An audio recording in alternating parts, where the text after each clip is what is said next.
Describe what happened. I'll give you some advice on whether or not I think the officer violated any policies, and then we'll direct you to what assistance may be available to you. Okay. All right, just tell me in short your name of the police department, and then tell me what happened. My name is Javier Garcia. I mean, the police department is the Los Angeles Sheriff's Department, I believe. That's what's on top of the ticket. Okay, LA County Sheriff's? Okay. And how did you come in contact with the police department, and what did they do? Well, on the day of that we're talking about, I had just left work. I was probably get out at 6, and by 6:03, I was literally in the backseat of a police car. I take a route that I take every single day, and it's basically back streets that I cut through to get to a main road that will take me to my street. Mm-hmm. And basically, I was I believe I was heading east on DeLong Parade, about to make a left on La Jolla heading north.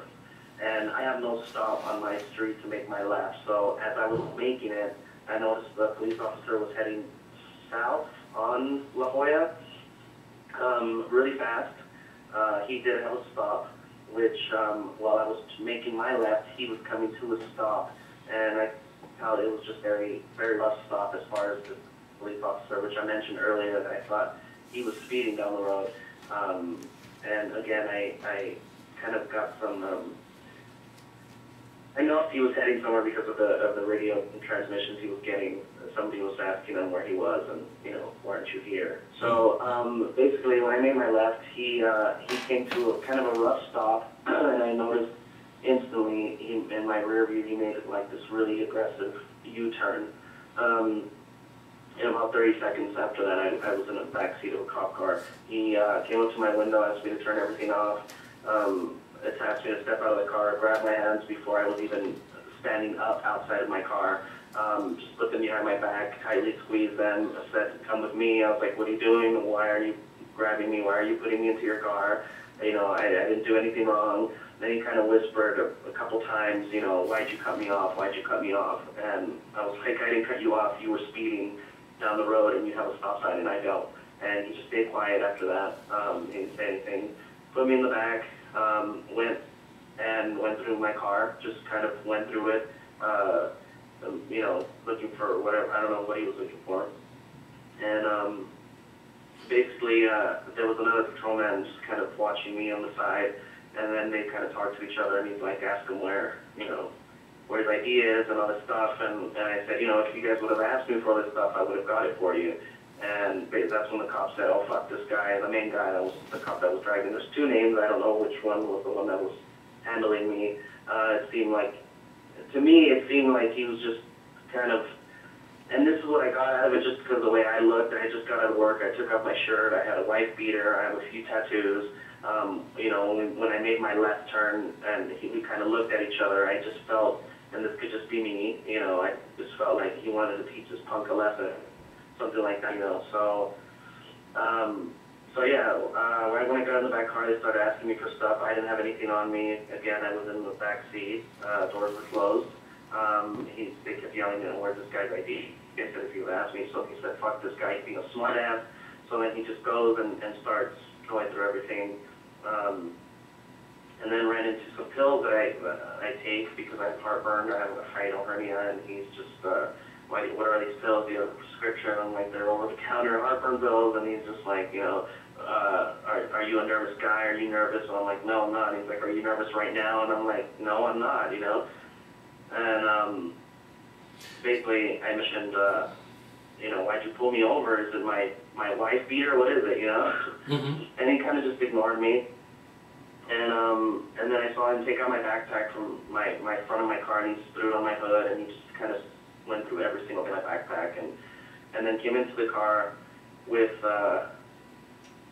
my registration and my insurance, and he basically, you know, said, oh, everything's expired, and I said, no, it's not, it's in your hand, it's all there. And he's like, okay, well, I can be an ass and give you a ticket for an unsafe left, and you will probably have to go to traffic school, or you can just do this fix-it ticket. And I just kind of stayed quiet, like, why do I have an option of two things that are totally, you know, false that I thought? I felt that like it was a very personal attack, and again, people probably feel this way. Maybe some people don't like cops, maybe whatever. But in my case, I honestly, you know, I made this left, and this cop just was kind of speeding, and he kind of just felt like I cut him off. So I felt very like. I mean, I was for about 4 days just very, very nervous, and I just didn't feel right about like cops, and I just, you know, I started seeing them when I would get out of work, the cop cars, and I just felt nervous, like any minute of any day of my life, a police officer can put me in the backseat of his car, and just for no reason, you know, I felt like there was no reason, and let me just interject and ask a few questions. What did he cite you for on the ticket? And the ticket, he did a fix-a-ticket for no insurance, which he had in his hand. I had all the proper documentation in my car. So hold it. You actually had insurance. Yeah, I had insurance and my registration. I'm sorry, hold on. Can you email copies of that to me? Sure. Yeah, send me an email with a copy of your insurance card and your driver's license. And you had both of those things in your possession when he stopped you? Yes, I did. And your car was registered currently? Everything's up to date. Then you made a joke about how my license plates have the proper stickers and everything. And I was like, yeah, that's because I'm up to date in 2011, my registration. And then he's like, you know, I'm giving you an option. What do you want? And I just felt like that was really unfair. I didn't deserve to get any of that. So he ended up writing you just the fix-it ticket with nothing else attached, right? Yeah, that's it. Now let me back up a second. So he pulled you over for what reason? You're saying he was racing down the street pretty fast, took a look at you, whipped around behind you and pulled you over. What did he say when he walked up to your car window? Nothing. He just said, turn everything off, get out of the car. And I was like, why? And he's like, just get out of the car. And that's when he grabbed my hand. He walked me to the car. While he was walking me, before I went into the back seat of the car, he asked me why I cut him off. Wait, okay, stop there. I want to get this straight in my head. You're driving down the street, you're leaving work, you see a cop going down the road driving fast. He whips around, pulls you over, and immediately walks up to the car window, doesn't give you a chance to explain anything, doesn't ask you any real questions, and says get out of the car, takes you back to his car. When did he handcuff you? He never handcuffed me. But he put you in the back seat of his patrol car. Yeah, when he walked me from my car to his car, he pressed my arms close to each other and kind of grabbed my wrist and my hands. Mm-hmm.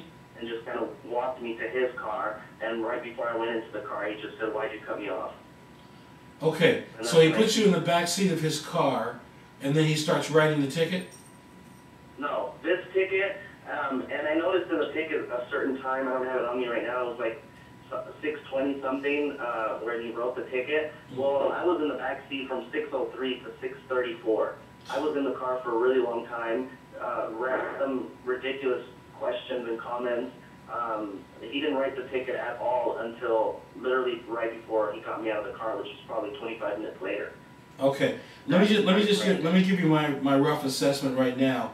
You have at least 3 grounds to make a complaint about this officer. The first would be his excessive speed. If he was driving recklessly, that's a violation. The second is the FU comment he made about you, fuck this guy, you said. Is that what he said to the other officer? Yeah. That's unprofessional conduct. And if he wrote you a fix-it ticket and you actually had insurance, that's a false report. He can't write you a ticket if you presented the insurance to him right there on the spot. So I'm telling you, you have grounds for a complaint. We'll be glad to help you file it. I have enough information now to do that. So I'm gonna stop the interview at this point, and we will contact LA County Sheriff's tomorrow and get the ball rolling on this thing. Okay, what about me getting put into the back of his car? Well, that's another problem. I mean, I don't think he had grounds to do that either. Usually the police have a kind of a leeway for their own safety to put you in a place where you're not going to either interfere with them or they can have better control over you for the officer's safety. But I don't see that here, and I don't see that he had any grounds to pull you over in the first place. If he didn't, well, first of all, the first thing he should have told you was why he was stopping you, and he shouldn't have put you in the car before he did any of those things. So there's a lot of problems here, and I don't know how he's going to explain himself.